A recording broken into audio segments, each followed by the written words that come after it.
Welcome to Conversations with the Dead. I'm Bonnie Vent.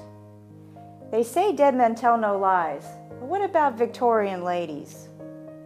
Everyone's life story ends here, but a beautiful stranger remains at the Hotel del Coronado, at least until her true story is told. This is the grave of the legendary Kate Morgan, or is it Lodi Bernard?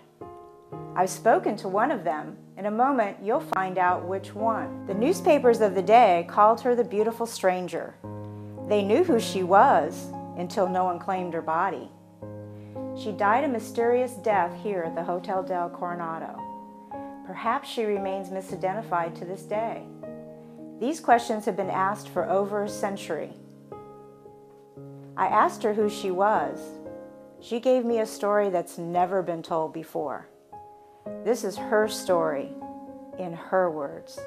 The mysterious stranger told us she arrived in an elegant black carriage, escorted by a well-dressed gentleman. She checked into the hotel as Lodi A. Bernard. Lodi Bernard told us at the hotel that she was not using an alias. Now this is important because most people believe that she is in fact someone else. Joseph Jones traveled with Lodi Bernard and her well-dressed gentleman companion on the train to San Diego. He boarded at Denver and observed the couple there. He and others noticed the couple again when they began quarreling on the train.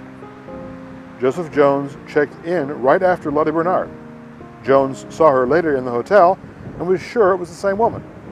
Many people think Kate Morgan checked in using Lodi A. Bernard as an alias, but this is impossible. Kate Morgan was in Los Angeles working as a domestic the day that Joseph Jones saw Lodi Bernard and her companion on the train in Denver. Remember, Joseph Jones checked in right behind Lodi Bernard. So I don't influence Bonnie at all. I ask open-ended questions. I clear my mind completely. That's why we record all this. What you're going to see will look more like a conversation between two people than anything else. Occasionally, you'll hear a longer sequence of dialogue. But this is how it is. This is called interdimensional communication, a new form of communicating with the other side.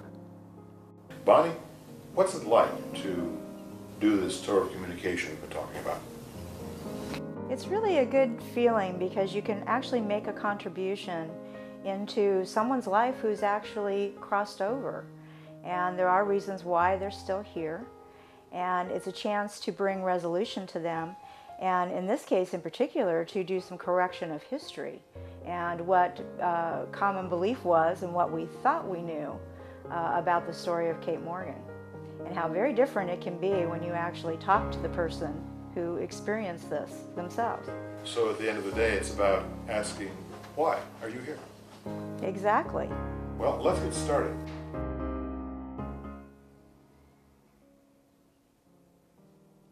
Greetings to you, John. May I call you John? I feel like I know you very well now. Certainly. Greetings to you, Lodi.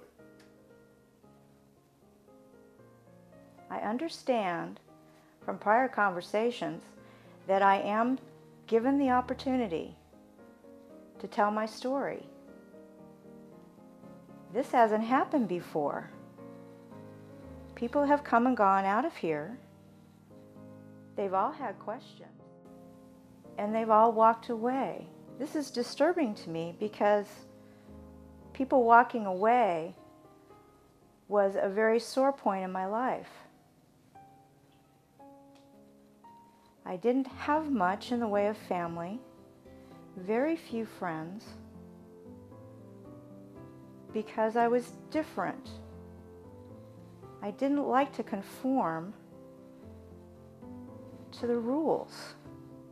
I didn't like rules.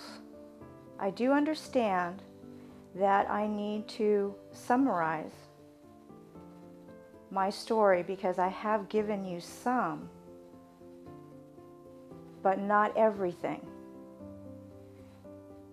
And you are quite correct in the comments that you made last evening that I am giving them to you in small pieces. As you discovered after I gave you information and you researched it, the story that is commonly known and was printed in the newspapers is extremely confusing, full of contradictions. Everyone had their comments to make about my life.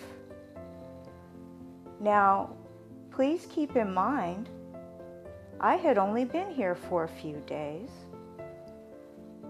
No one knew me. There were people that were responsible for my care, and I was indeed not feeling well while I was here. But people have taken and made their own story out of mine. One of the first things that I really must insist is what my name is. I cannot understand how this possibly could have happened. I came into the hotel. I did have a male escort with me. I walked in the front, and my name was put on the register. Now, there should be no question that that's who I am. I cannot explain to you how disturbing it is to remain here and have everyone call me by the wrong name. For more information, please go to genesiscreations.biz and click on Development Projects. For Conversations with the Dead, this is Bonnie Vent with John Strife. Thanks for joining us.